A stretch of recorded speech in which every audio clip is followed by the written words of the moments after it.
Next हम बात करेंगे एयरवे की। ठीक है, हमने 30 कंप्रेशंस पेशेंट को दे दिया है, कुछ भी उससे नहीं समझ में आ रहा है, कुछ भी आगे बात नहीं बढ़ पाई है, कुछ भी कंडीशन इंप्रूव नहीं हो पाई है। उसके बाद हमें क्या करना है, एयरवे चेक करना है विक्टिम का एयरवे चेक करने के लिए कुछ मेथड्स होते हैं। वो मेथड क्या होते हैं, सबसे पहला मेथड होता है head tilt and chin lift method. Head tilt and chin lift method का मतलब है कि विक्टिम का हेड को टिल्ट करना है इस तरीके से हम हेड टिल्ट किए और चिन को लिफ्ट किए, हेड टिल्ट किए, चिन को लिफ्ट किए।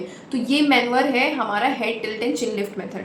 इससे क्या होगा, हमें एयरवे देखने के लिए मिलेगा कि उसमें कोई फॉरेन पार्टिकल तो नहीं है, उसमें कोई सेक्रीशन तो नहीं है, कुछ ऐसा तो नहीं है जो पेशेंट के गले में फंस गया है और वो सांस नहीं ले पा रहा है। ये एक मेथड हो गया।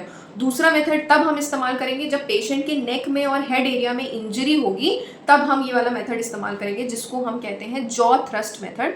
जॉ थ्रस्ट मेथड में हमें क्या करना होता है, पेशेंट का ये जो जॉ लाइन होता है उसको उठाना होता है, तो that is jaw thrust method. इसको हम उठाएंगे केवल, ठीक है। So that is jaw thrust method. और ओपन एयरवे, अगर हम नॉर्मल ओपन करके एयरवे देख रहे हैं तो that is what.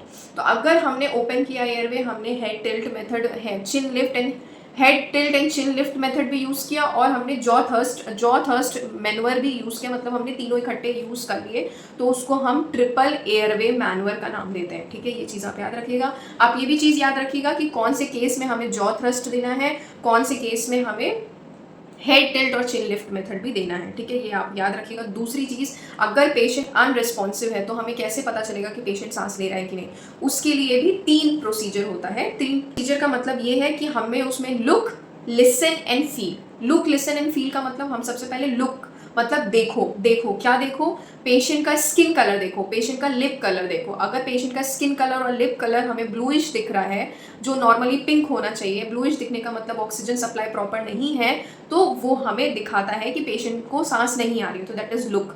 Then we have listen. हमें क्या लिसन करना है, हमें ब्रेथ साउंड लिसन करना है, क्योंकि हम जब सांस लेते हैं तो अगर हम किसी व्यक्ति के करीब जा रहे हैं, वो सांस ले रहा है, तो हमें उसकी आवाज़ सुनाई देती है, तो हमें उसको लिसन करना है, मतलब उसको सुनना है, तो that is what coming under listen. Then we चीज़ फील करना है। ठीक है, फील करने का मतलब क्या होता है, फील करने का मतलब जो जब अंदर बाहर एयर जाती है तो हमें वो एयर फील होती है ना। अगर हम किसी के पास में हैं तो हमारी चीक एरिया पे हम कहीं भी वो एयर अंदर बाहर होते हुए फील होगी, तो हमें लुक, लिसन एंड फील, ये तीनों का फॉलो करना है और चेक करना है कि वो पेशेंट अनरिस्पॉन्सिव है, सांस ले पा रहा है, सांस आ रही है कि नहीं आ रही है। और जब हम एयरवे वाला मेथड देखेंगे, एयरवे असेस करने के लिए क्या, एयरवे में हमें क्या असेस करना है, एयरवे में हमें ये असेस करना है कि कोई फॉरेन पार्टिकल तो अंदर नहीं फंसा है, कोई सेक्रीशंस तो नहीं है जिसकी वजह से पेशेंट सांस नहीं ले पा रहा है। तो ये सारी चीज़ें हमें एयरवे के अंदर चेक करनी है। नेक्स्ट हम बात करेंगे ब्रीदिंग के बारे में। अभी तक हमने क्या देखा, हमने कंप्रेशन देखा, कैसे देना होता है, क्या होता है, सब चीज़ देखा। नेक्स्ट हमने एयरवे की बात की कि एयरवे हमें कैसे असेस करना है। दूसरी चीज़ हमें ब्रीदिंग असेस करना है। तो ब्रीदिंग हमें क्या, कैसे पता चलेगा कि पेशेंट सांस ले रहा है कि नहीं, हमें सुनना है, लिसन करना है। दूसरी चीज़ हमें देखना है, क्या देखना है, जब हम सांस लेते हैं, पेशेंट अगर सुपाइन पोजिशन में लेटा हुआ है, अगर हम पेशेंट सांस ले रहा है, विक्टिम सांस ले रहा है, तो वो चेस्ट वाला एरिया अप डाउन हमें होता हुआ फील होगा। अगर वो सांस नहीं ले रहा है तो हमें वो चीज़ फील नहीं होगी, तो हमें वो चीज़ देखनी है। उसके बाद अगर हमने एयरवे क्लियर कर दिया है, उसके बाद भी पेशेंट सांस नहीं ले रहा है, तो हमें ब्रीदिंग स्टार्ट करनी है। ब्रीदिंग स्टार्ट करने का मतलब होता है वेंटिलेशन स्टार्ट करना। वेंटिलेशन स्टार्ट करने का मेथड ये है कि हमें mouth to mouth ventilation patient को देना है या माउथ टू नोज वेंटिलेशन देना है। अगर हम पेशेंट को माउथ टू माउथ वेंटिलेशन देंगे तो हम नॉस्ट्रल्स को क्या करेंगे, दबा देंगे, नॉस्ट्रल्स को दबाएंगे और हम mouth to mouth ventilation patient को देंगे। और हमें बैग एंड मास्क मेथड भी यूज़ कर सकते हैं अगर हम हॉस्पिटल सेटअप में हैं और हमारे पास वो इक्विपमेंट्स मौजूद हैं तब।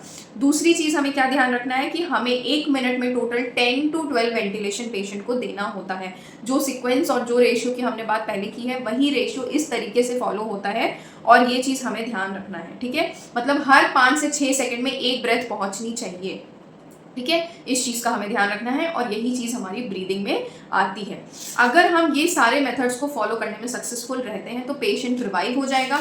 अगर ऐसा नहीं हो पाता है तो हमें कुछ और चीज़ें अप्लाई करनी होगी। तो ये हमारा टोटल सीपीआर का प्रोसीजर है और सीपीआर इस प्रकार से हमें परफॉर्म करना है इन स्टेप्स को फॉलो करके, that is compression, airway and breathing. ठीक है, CAB। अब सीपीआर के कुछ कॉम्प्लिकेशंस भी होते हैं। सीपीआर के कॉम्प्लिकेशंस में अगर हम फॉल्टी टेक्निक, अगर हम कुछ भी जो भी टेक्निक हमने बताई गई है अगर हम वो टेक्निक फॉलो करने में फेल हो जाते हैं तो सीपीआर के कुछ कॉम्प्लिकेशंस अराइज हो जाते हैं। उसमें सबसे पहला है कि रिब बोन फ्रैक्चर हो सकती है, क्योंकि हमने पूरा वेट उसके ऊपर डाल दिया है, जितना हमें डालना चाहिए था हमने नहीं डाला, तो रिब फ्रैक्चर हो सकती है। स्टर्नम फ्रैक्चर हो सकता है, स्टर्नम पे ज़्यादा प्रेशर पड़ गया है। कॉलर बोन हमारी फ्रैक्चर हो सकती है। तो ये सारी चीज़ें कॉम्प्लिकेशंस ऑफ सीपीआर कहलाती हैं और इन चीज़ों को हमें ध्यान में रखना है जब हम सीपीआर परफॉर्म करें, टेक्निक्स को अच्छे से फॉलो करें ताकि ये कोई भी कॉम्प्लिकेशन विक्टिम में अराइज ना हो।